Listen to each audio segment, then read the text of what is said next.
In this video, I finally achieve a bit of a dream. We've got an MG ZT in front of us, but this one is a 260. It's got the Ford Mustang V8 engine. So what does that do to the driving experience? Obviously, I've got quite a history. I've had a few 75s. We drove a ZT V6 a couple of years ago. This promises to be a very different kettle of fish. We've also got to get into the history of MG Rover itself. So we've got a bit to go through while we do this one.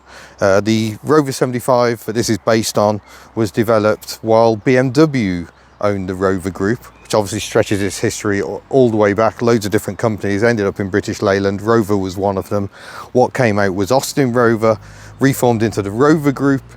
There was the MGF, the Rover 75, the Rover 200 and 400. And then BMW decided it didn't want Rover anymore. So it kept the bits it really liked, which was the Mini. It flogged Land Rover off to Ford, which already owned Jaguar by this stage, leaving these remnants to be owned by the Phoenix 4, a consortium who came together to run the company and hopefully keep the Rover name going. It was always a forlorn hope, to be honest, because they had very, very little development money. Yet somehow they managed to develop this. They took a front-wheel drive car that had transverse engines and turned it into a rear-wheel drive V8 behemoth. What were they thinking? So here we are, under the bonnet, and how strange does this feel? I will say the alternator's in a much more convenient place than on the turbo diesel, where it's rammed right against this inner wing. But there is the modular Ford V8 engine as used in the 4th generation Mustang. So we've even got a little pony on the oil cap there, which is quite cute. But yeah, it's 4.6 litres, 260 brake horsepower, 410 Newton meters of torque at a surprisingly high 4,000 RPM. We've got a single overhead camshaft per bank, and the work to cram it in here is quite profound. I mean, there's some say, there is a rumour going around that the Rover 75 was always based on a 5 Series BMW platform, which is ludicrous. It's a transverse layout. There's quite a big transmission tunnel, which I think leads people to that conclusion. But yeah, make no mistakes, there was a huge amount of work to convert this car to rear-wheel drive. The battery is not in the engine bay, it's now in the boot, which means there is no spare wheel. So compromises definitely had to be made. And ProDrive, who built the Colin McRae era Subaru rally cars, had a hand in this conversion before the work came back in-house. But it was a huge undertaking, as you'd probably expect. So of course, because it's a V8, you need twin rear spoilers. This one's got aftermarket lights, which are ever so period correct, really. The old Lexus style rear lights, the V8 badge, the quad tailpipes. Giving this away as something a bit special. But actually, to look at it, V8 badges aside, there's not a lot to give the game away and to show you just how different this is. But yeah, a massive undertaking. There are not many cars in the history of motoring that have gone from front wheel drive to rear wheel drive. The Triumph 1500, which effectively became the Dolomite, is one. That began as a front wheel drive car. There was the Ford Escort RS 1700T, but that never really got beyond the prototype stage. This was an actual production car, albeit they did not produce very many. 887 was all they built in the year and a half, roughly, of production. This is a 2005, so it comes right from the end of MG Rover. It failed that year. And yeah, what a shame, because this seems quite a magnificent thing. Let's see how it compares inside. So coming inside, obviously the biggest difference is this chunk of center console, which is necessary to house the Tremec gearbox. It's a 5-speed unit. It's got a very precise little action, but it does dominate the center of the car. Already these cars are somewhat cramped. Everything feels a bit close, and that just intensifies the experience somewhat. But regardless, let's take it for a drive. We're in a village, so we're not going to go hoon crazy straight away. It is 60 here though.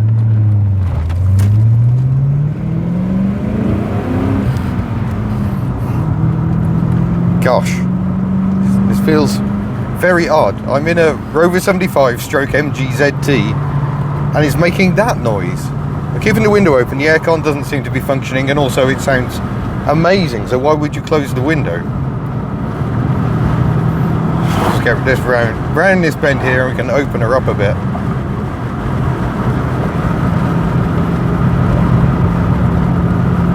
Here we go.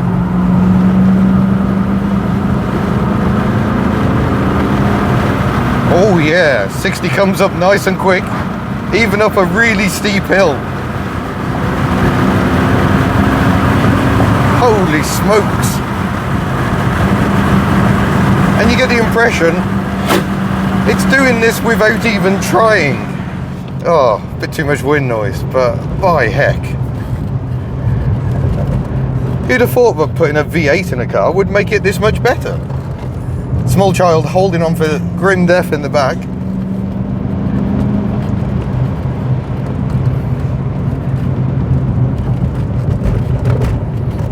Yeah, it just seems to handle nicely, turns in really well.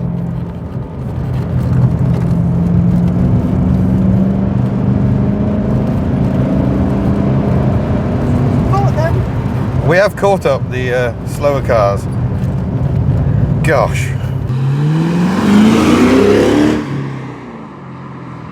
Look, we can easily keep up with a Saab 93. Then you just bung it in top gear and you just use the torque, and it doesn't even feel like we're going uphill.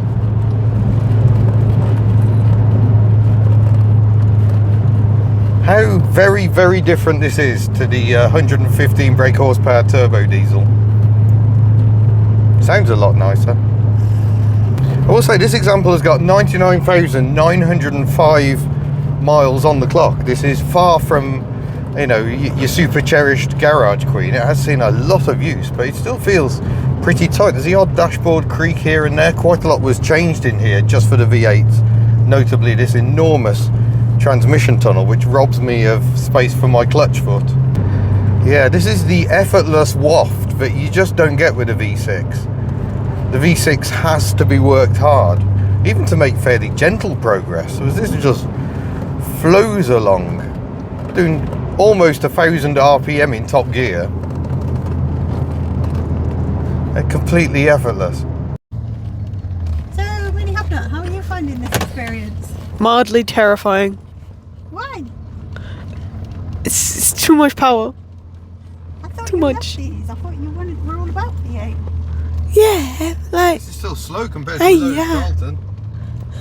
I know, but at least the Lotus Carlton's like gradually and not just. Oh, that is good noises.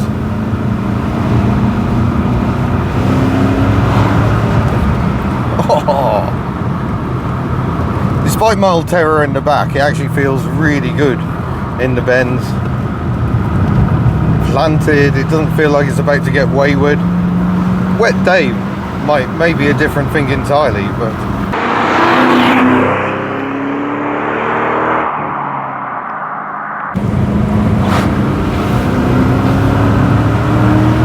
this just feels bizarre. I'm in a car I know so well, but I'm not, because it's doing this and making these noises.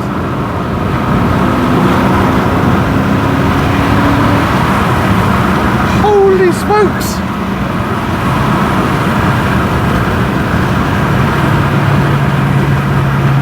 Boy, I think in the context of its rivals at the time, the rivals of BMW and Mercedes-Benz, I mean, it has to be seen as a bit crude, but I'm not sure that makes it any less enjoyable. And it rides so well as well. It is stiff to keep it self-controlled, but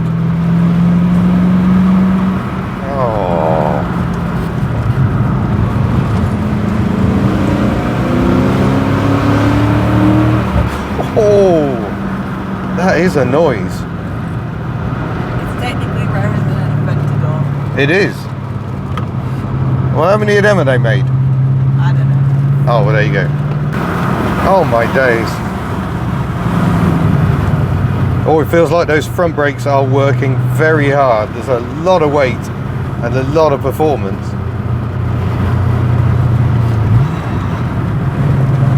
Pottering around like this, it still sounds so special. There's such a sense of theatre about it all. I can see why these cars are still very collectible today. It kind of represents all that went wrong with the last days of Rover, but what a final hurrah. Far more enjoyable than, say, the City Rover, which was their other attempt to make money, much as we loved our little City Rover. I have to say, this is a lot of fun.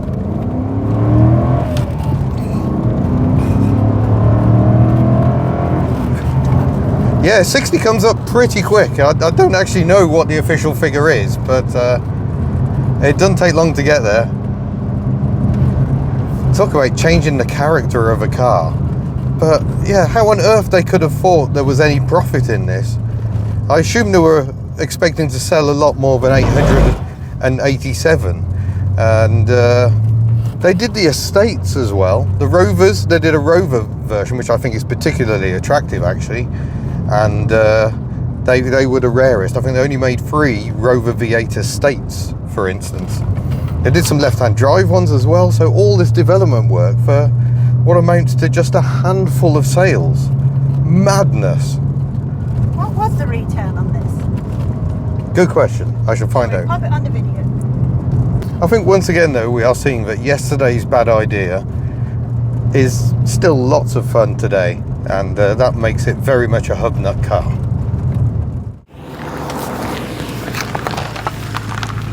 Well, that rather changes things, doesn't it? There you go, that is a factory V8 conversion.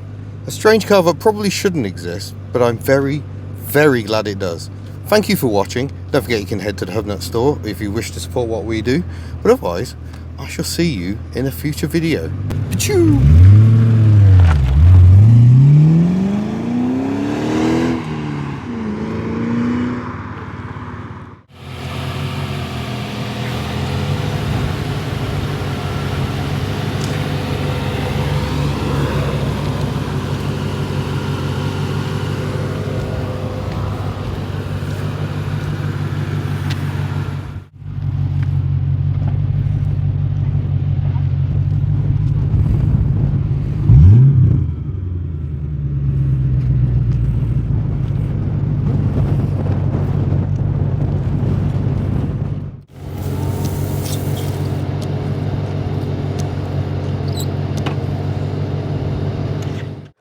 Just as a little addendum to this one, huge thanks as ever to the aronline.co.uk website.